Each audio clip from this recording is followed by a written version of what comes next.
This is Jay with Spokane News. We're at Ashton Sharp with Lieutenant Hendren.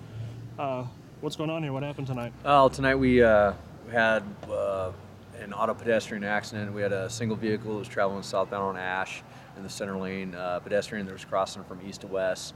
And it appears they were in the middle of Sharp Avenue, and they were struck by the vehicle.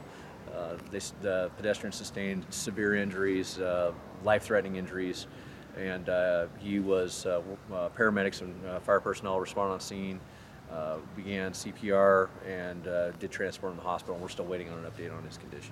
In a scenario like we have a lot of these auto pads. Yeah.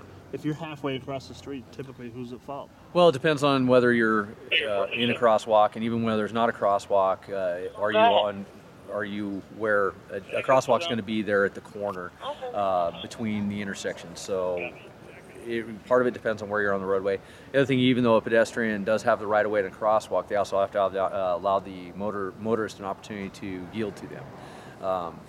Right now, it's too early to say who's at fault as far as whether the pedestrian is, whether the driver is. We're still investigating. Our traffic investigators have just gone on scene, so it'd be premature for me to make any kind of comment on who's at fault or not. We do find that a large percentage of our auto pedestrian accidents, the pedestrians are actually at fault.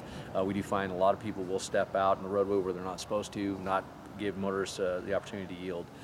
But in this case, it's too early for me to make a determination as far as who the at fault is, and so I can't really comment on that.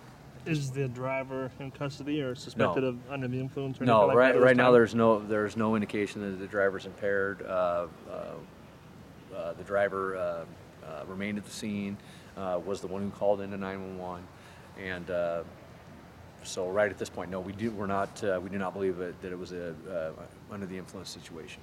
time? How long can we expect Ashton Maxwell to be? Probably for the next 2 to 3 hours, I would say, and it'll probably, what time we have here, so around 1:20. It'll be open by the morning commute, it'd be my guess, but for the next 2 to 3 hours, it's likely going to be closed. All right. Hey, we appreciate it. Yeah, you bet. Thanks. Okay.